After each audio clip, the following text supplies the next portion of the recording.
Dear students, अस्सलाम वालेकुम। Previous video में हम मोमेंटम और law of conservation of momentum के बारे में पढ़ रहे थे। तो मोमेंटम बेटा क्या है? मास और वेलोसिटी का प्रोडक्ट। और law of conservation of momentum को हम डिस्कस करें तो हमने कहा for an isolated system momentum of the system remains constant या रिमेन्स कंजर्व्ड। तो ये क्या है बेटा? Law of conservation of momentum. तो इसी को हम थोड़ा सा रिकॉल करेंगे और साथ में हम आज इम्पल्स को भी डिस्कस करेंगे और साथ में हम मोमेंटम के हवाले से कुछ और एग्जाम्पल्स को भी आज पढ़ते हैं। तो सबसे पहले तो मैं बात करता हूँ जी, मोमेंटम क्या है। मोमेंटम जो है मास और वेलोसिटी का प्रोडक्ट है। मास और वेलोसिटी का प्रोडक्ट। और अगर हम बात करें कि जी law of conservation of momentum क्या है, तो हम पढ़ चुके हैं law of conservation of momentum के हवाले से।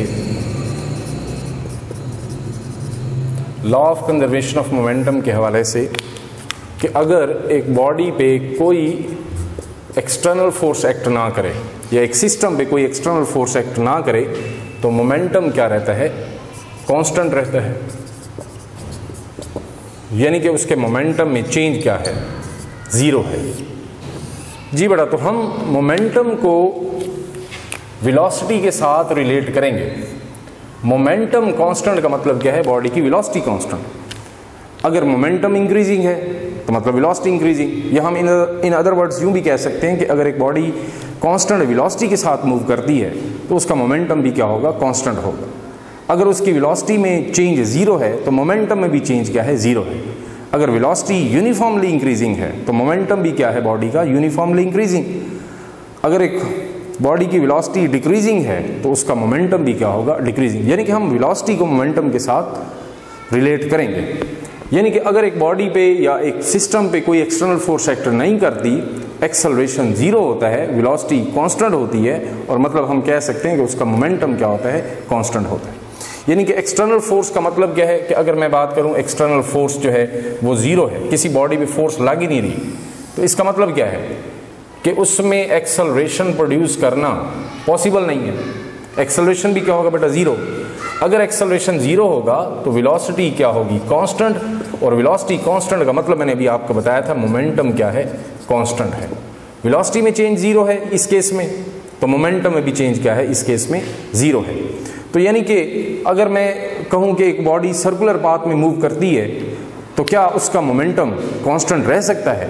तो हम कहेंगे उसका मोमेंटम कांस्टेंट नहीं रह सकता, क्योंकि एक सर्कुलर पाथ में बॉडी की वेलोसिटी जो है वो कांस्टेंट नहीं होती। यानी कि अगर मैं यहाँ पे एक स्टेटमेंट लिखूं कि a body can not move with constant momentum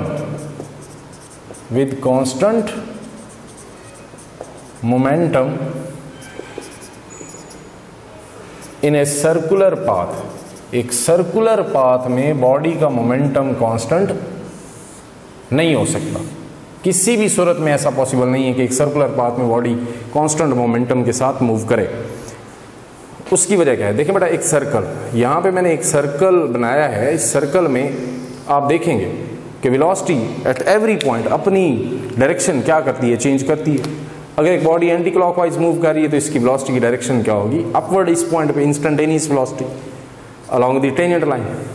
तो मोमेंटम भी क्या होगा? ऑब्वियसली मोमेंटम की डायरेक्शन अलोंग द वेलोसिटी है, तो अलोंग द टेंजेंट लाइन। मैं इस पॉइंट की बात करूं तो यहाँ पे velocity along the tangent line, तो मोमेंटम भी क्या होगा? Along the tangent line. इस पॉइंट की बात करूं, वेलोसिटी क्या है? अलोंग द टेंजेंट लाइन, तो मोमेंटम भी क्या है? Along the tangent line. तो यानी कि अगर मैं कहता हूं एक बॉडी सेमी सर्कल कंप्लीट करती है, सेमी सर्कल, तो उस वक्त angle between velocity initial and final velocity क्या होगी? 180 डिग्री। तो इस तरह से मोमेंटम का भी एंगल क्या होगा? इनिशियल मोमेंटम और फाइनल मोमेंटम का एंगल भी क्या होगा? 180।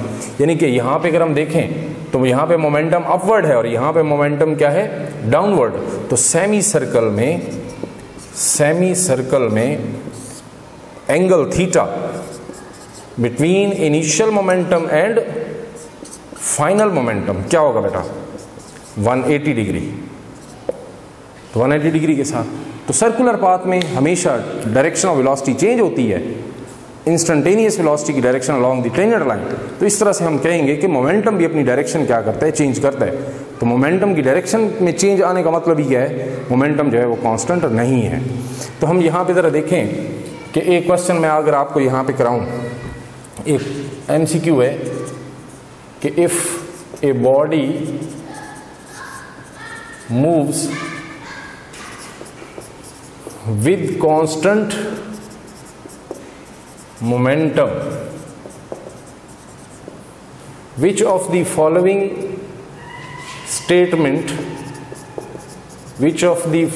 statement is correct? तो हम कहेंगे जी कि इसमें एक्सेलरेशन क्या होगा, ज़ीरो होगा। इसकी स्पीड क्या होगी, इट्स स्पीड इज कांस्टेंट। या अगर हम कहें कि its direction of motion same रहती है, ऐसे केस में, या डेल्टा ऑप्शन की बात करूं, ऑल ऑफ दीज। तो इसका मतलब अगर हम देखें तो अगर एक बॉडी का मोमेंटम कांस्टेंट है तो मतलब उसकी वेलोसिटी कांस्टेंट है, वेलोसिटी कांस्टेंट है तो मतलब उसकी मैग्नीट्यूड क्या है, कांस्टेंट है। और अगर वेलोसिटी कांस्टेंट तो उसमें एक्सेलरेशन प्रोड्यूस करना पॉसिबल नहीं है, जीरो एक्सेलरेशन। वेलोसिटी कांस्टेंट का मतलब उसकी मैग्नीट्यूड मतलब स्पीड कांस्टेंट, और उसकी डायरेक्शन ऑफ मोशन भी सेम रहती है। अगर डायरेक्शन ऑफ मोशन में चेंज आए तो मतलब वेलोसिटी में चेंज आ जाएगा, वेलोसिटी में चेंज आएगा तो मतलब मोमेंटम भी चेंज होगा। तो यहाँ पे ऑप्शन हमारे पास क्या बनेगा, डेल्टा। ये सारी स्टेटमेंट्स इस क्वेश्चन में क्या है, सारी की सारी करेक्ट ऑप्शंस हैं, करेक्ट जो है वो स्टेटमेंट्स हैं। और यहाँ पे अगर हम यहाँ पे यूँ क्वेश्चन करेंगे जी, ग्राफ के हवाले से इसका एक बड़ा इंपॉर्टेंट ग्राफ आपको यहाँ पे समझाता हूँ कि what is graph between momentum and time। अगर हम यहाँ पे एक ग्राफ बनाएं, इस एक्सिस पे, वाई एक्सिस पे मोमेंटम है और एक्स एक्सिस पे क्या है बेटा, टाइम, और ये ग्राफ अगर ऐसा है तो इस ग्राफ से हमें जी बेटा, तो यहाँ पे एक इम्पॉर्टेंट ग्राफ जो है वो हम मोमेंटम के हवाले से डिस्कस करेंगे। मोमेंटम और टाइम का ग्राफ मैंने यहाँ पे ड्रॉ किया है, जिसमें ग्राफ जो है वो parallel to horizontal axis, time axis. तो इस ग्राफ से हमने फोर्स मालूम करनी है। अगर वो पूछेंगे इसमें फोर्स क्या है, क्या फोर्स इंक्रीजिंग है, डिक्रीजिंग फोर्स है, या ज़ीरो फोर्स है, या कांस्टेंट फोर्स है, तो यहाँ पे ऑप्शन क्या बनेगा, चार्ली ऑप्शन। भाई इसमें चार्ली ऑप्शन कैसे बना, आप देखते हैं कि जी मोमेंटम टाइम के ग्राफ में मोमेंटम क्या है, कांस्टेंट है, मोमेंटम डजंट चेंज, क्योंकि एक straight line parallel to time axis, सिर्फ टाइम तो बढ़ रहा है, इंक्रीज हो रहा है, लेकिन मोमेंटम में कोई चेंज नहीं है। तो जब मोमेंटम कांस्टेंट होता है, एक बॉडी का मोमेंटम कांस्टेंट कब होता है, जब उस पर कोई फोर्स एक्सटर्नल नहीं लगती। जब जीरो फोर्स होगी तो मोमेंटम क्या होगा, कांस्टेंट, और इस तरह से मोमेंटम में चेंज क्या होगा, वो भी जीरो के इक्वल। इस तरह से बेटा देखें, हम बात करेंगे आज इम्पल्स के बाद। इम्पल्स जो है वो क्या है, व्हाट इज़ द इम्पल्स। तो इम्पल्स की डेफिनेशन हम लिखते हैं यहाँ पे। इम्पल्स हम देखते हैं कि जी एक very large force, a very large force acts on a body for very short time interval के लिए, शॉर्ट टाइम इंटरवल के लिए। जब एक बहुत बड़ी फोर्स बहुत थोड़े से टाइम के लिए एक बॉडी पे लगे और उस बॉडी के मोमेंटम में क्या आ जाए, सडन चेंज आ जाए, sudden change in momentum, sudden change in momentum is called impulse. तो यानी कि हम यहाँ पे मैथमेटिकली इम्पल्स को कह सकते हैं कि impulse is equal to change in momentum. जी बेटा, तो चेंज इन मोमेंटम सडन हो, अगर सडन चेंज हो मोमेंटम में, ये कब ऐसा पॉसिबल होगा, जब एक बहुत बड़ी फोर्स बहुत थोड़े से टाइम इंटरवल के लिए लगे, तो उस बॉडी के मोमेंटम में चेंज कैसा आएगा, सडन चेंज, और वही क्या कहलाएगा, sudden change in momentum is called impulse. तो इम्पल्स को हम चेंज इन मोमेंटम भी कह सकते हैं और इम्पल्स को हम F क्रॉस T भी कह सकते हैं। तो ये हमारे पास क्या है, इम्पल्स है। जी बेटा, तो मोमेंटम जो है एक वेक्टर क्वांटिटी है, तो इसका मतलब इम्पल्स भी क्या है, वेक्टर क्वांटिटी है। इम्पल्स भी बेटा क्या है, vector quantity. Force vector quantity, change in momentum भी क्या होगा, एक वेक्टर क्वांटिटी। तो इस तरह से हम कहेंगे जी इम्पल्स की डायरेक्शन क्या होगी, तो आप कहेंगे इसकी डायरेक्शन जो है वो चेंज इन मोमेंटम की जो डायरेक्शन होगी, इम्पल्स की भी डायरेक्शन वही होगी। तो हम देखते हैं कि भाई इसकी डायरेक्शन, इम्पल्स की डायरेक्शन क्या होगी, direction along change in momentum. जी बेटा, तो इस रिलेशन से अगर हम देखें इम्पल्स किसके बराबर, एफ क्रॉस टी के बराबर, तो इम्पल्स को अगर मैं लिखूंगा एफ क्रॉस टी, या इसको लिखूंगा change in momentum delta P, तो यहां से मुझे पता चलेगा कि फोर्स और टाइम का प्रोडक्ट किसके बराबर, चेंज इन मोमेंटम के बराबर। और अगर मैं यहाँ पे फोर्स अप्लाइड की बात कर रहा हूँ, एक बॉडी पे फोर्स लग रही है, तो हम यहाँ पे लिख सकते हैं delta P over delta T या डेल्टा पी ओवर टी। तो आप कहेंगे कि ये force applied on a body उसके मोमेंटम को क्या करेगी, चेंज, और time rate of change of momentum is called applied force. तो इसका मतलब अप्लाइड फोर्स किसके बराबर बेटा, time rate of change, time rate of change of momentum is equal to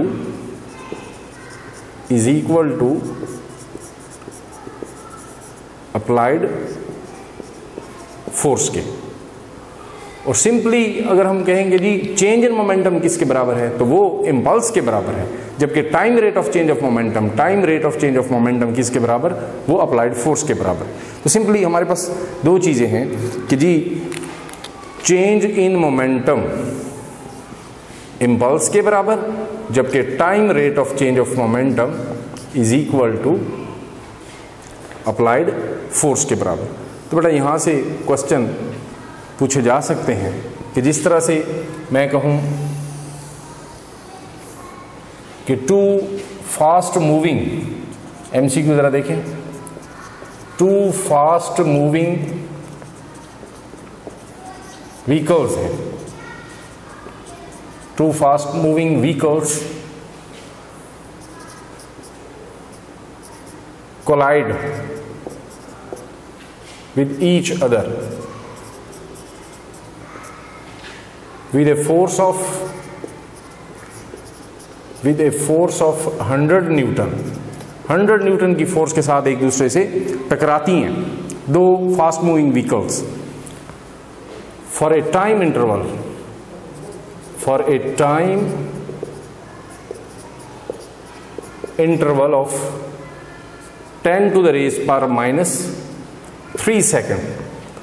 तो व्हाट इज इम्पल्स, इम्पल्स क्या होगा, 10 to the raise power minus 3 Newton second, और बीटा ऑप्शन की अगर मैं बात करूं 10 to the raise power minus 5 Newton second. Charlie की बात करूं 10 to the raise power minus 1 Newton second, और डेल्टा की अगर मैं बात करूं कि 1 न्यूटन सेकेंड। तो इसमें से क्या ऑप्शन ठीक बनेगा, तो सिंपली आप क्या करेंगे, फोर्स को टाइम से, टाइम इंटरवल से मल्टीप्लाई करेंगे, तो हमारे पास आंसर क्या मिलेगा, 10 to the raise power minus 1 Newton second. तो देखें जी यहाँ पे इम्पल्स कैसे मालूम करेंगे हम, F क्रॉस T से।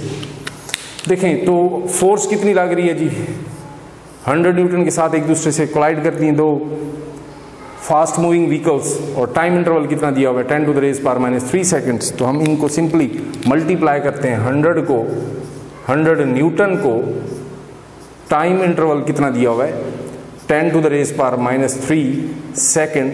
तो आंसर क्या आएगा हमारे पास, 10 to the raise power minus 1 Newton second, 10 to the raise power minus 1 Newton second.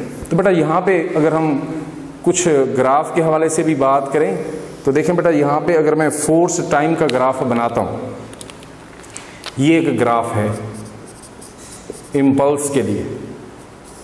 तो ये बेटा इस एक्सिस पे मैं फोर्स लिखता हूँ, और यहाँ पे अगर टाइम लिखता हूँ, तो फोर्स टाइम का ग्राफ, अगर हमारे पास एक बॉडी पे फोर्स लग रही है कांस्टेंट, तो कांस्टेंट फोर्स का मतलब क्या है कि उसके मोमेंटम में चेंज नहीं है, मोमेंटम क्या रहेगा, कांस्टेंट रहेगा। और इस ग्राफ का हमें एरिया क्या बताएगा, इम्पल्स। तो ग्राफ का एरिया हमें क्या बता रहा है बेटा, इम्पल्स। तो यहाँ पे अगर मैं देखूँ इस ग्राफ का एरिया अगर मैंने मालूम करना है तो मैं क्या कहूँगा, इस ग्राफ चूंकि एक रेक्टेंगल है तो लेंथ मल्टीप्लाई बाय विड्थ। तो यहाँ पे एरिया ऑफ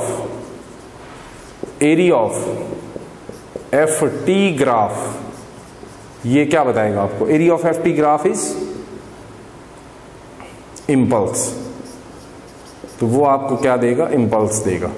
तो सिंपली एरिया मालूम करना है तो मैं area of force time graph की बात करूं तो एफ क्रॉस टी आएगा, और एफ क्रॉस टी किसके बराबर, इम्पल्स के बराबर। तो हम यूं कह सकते हैं कि जी इम्पल्स ही क्या है, एफ क्रॉस टी है। तो ग्राफिकल क्वेश्चंस भी यहाँ से इस तरह से पूछे जा सकते हैं। तो इसमें अगर हम देखें तो फोर्स जो है वो एक फोर्स कांस्टेंट है, तो इसका मतलब क्या है, इसके मोमेंटम में चेंज क्या है, कांस्टेंट है। तो मोमेंटम में चेंज इसमें क्या होगा बेटा, डेल पी क्या होगा, ये कांस्टेंट, सॉरी मोमेंटम कांस्टेंट नहीं, मोमेंटम में चेंज कांस्टेंट, क्योंकि आपको एफ क्रॉस टी क्या देगा, इम्पल्स, और इम्पल्स किसके बराबर होता है, चेंज इन मोमेंटम के बराबर। यानी कि एफ क्रॉस टी को हमने पढ़ा था चेंज इन मोमेंटम। तो अगर मैं इस ग्राफ में फोर्स कांस्टेंट लिख रहा हूं तो इसका मतलब मोमेंटम में चेंज कांस्टेंट है, मोमेंटम कांस्टेंट नहीं, मोमेंटम में change constant. Thank you ji.